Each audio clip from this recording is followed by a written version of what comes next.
آج کی ویڈیو میں ایسے موضوع پر بات کریں گے جو بظاہر تو بہت عام سا لگتا ہے، لیکن حقیقت میں دلوں کو بدلنے اور روح کو جگا دینے والا ہے۔ جی ہاں، درود شریف صرف زبان کا عمل نہیں، ایک روحانی سفر ہے جو زندگیوں کو خوشیوں سے بھر دیتا ہے۔ دوستوں، دنیا نہ بڑی تیزی سے بدل رہی ہے۔ ہر زمانہ آنے والے زمانے سے سخت ہو رہا ہے۔ ہم آج دنیا کی بھاگ دوڑ کام کاج میں سے گم ہو چکے ہیں کہ ہمیں اپنی روح کی آواز سنائی دینا ہی بند ہو گئی ہے۔ یعنی ہم نے دنیا ہی کو اپنا مقصد بنا لیا ہے اور آخرت کے بارے میں جانتے ہی نہیں، یا جانتے ہوئے بھی غفلت میں پڑے ہوئے ہیں۔ آپ کو علم ہونا چاہیے کہ جسم کے ساتھ روح بھی ہے۔ جیسے جسم کی ضروریات ہیں، اسی طرح روح کی بھی ضروریات ہوتی ہے۔ روح اور نفس دو الگ الگ چیزیں ہیں، اگرچہ ہے دونوں کا تعلق انسان کی ذات سے۔ روح کو عام طور پر ایک ایسی غیر مادی قوت یا جوہر سمجھا جاتا ہے جو زندگی کا باعث بنتی ہے اور جسم کے مرنے کے بعد بھی باقی رہتی ہے، جبکہ نفس سے مراد انسان کی وہ ذہنی اور نفسیاتی صفات ہیں جن میں وہ خواہشات، جذبات اور عادات شامل ہیں۔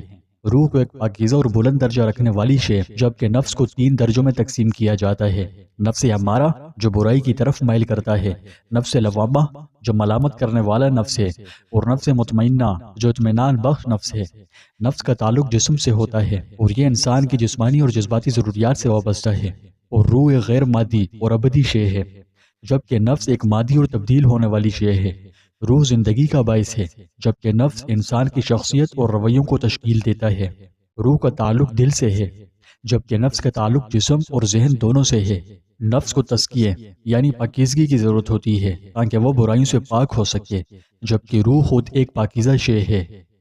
یوں سمجھیے کہ روح کو ایک ایسی غیر مادی قوت سمجھا جاتا ہے جو جسم میں زندگی کا باعث بنتی ہے اور اس کے بغیر جسم بے جان ہو جاتا ہے۔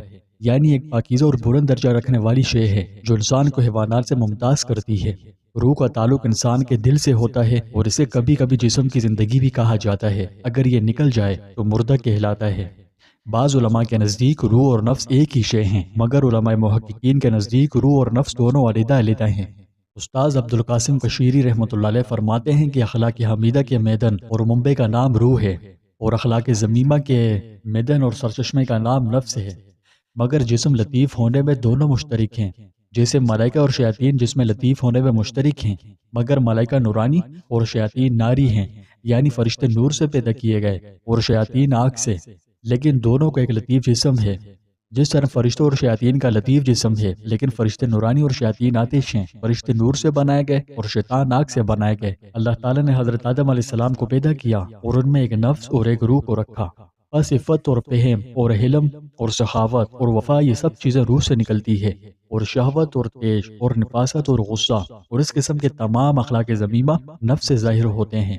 خلاصہ یہ ہے کہ اخلاق حمیدہ اور اوصاف پسندیدہ روح سے ظاہر ہوتے ہیں، اور اخلاق ذمیمہ نفس سے ظاہر ہوتے ہیں۔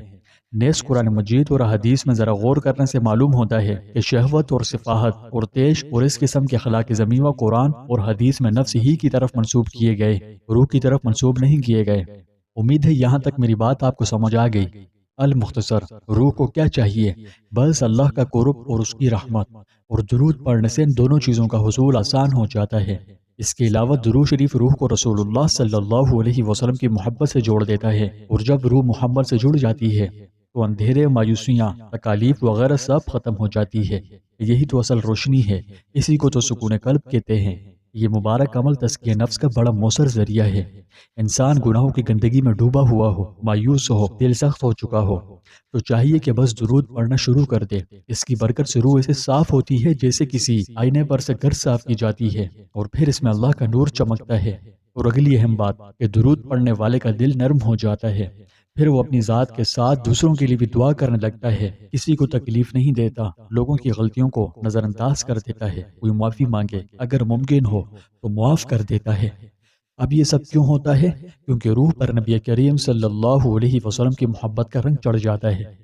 تو پیارے بھائیوں اور بہنوں، اگر آپ چاہتے ہیں کہ آپ کی روح پاک ہو، امن ملے، اطمینان ملے، سکون ملے، امانت قلب کی دولت ملے، رب کا قرب محسوس ہو، تو اس کا بڑا آسان سا نسخہ ہے، اور وہ ہے روز تھوڑا تھوڑا وقت نکال کر دل سے درود شریف پڑھا کریں۔ کیا آپ درود پڑھتے ہیں؟ کامنٹس میں ضرور بتائیں، اور ایک دن میں آپ کتنی مرتبہ درود پڑھتے ہیں، اور کیا آپ نے اس کا کوئی اثر اپنی زندگی میں محسوس کیا؟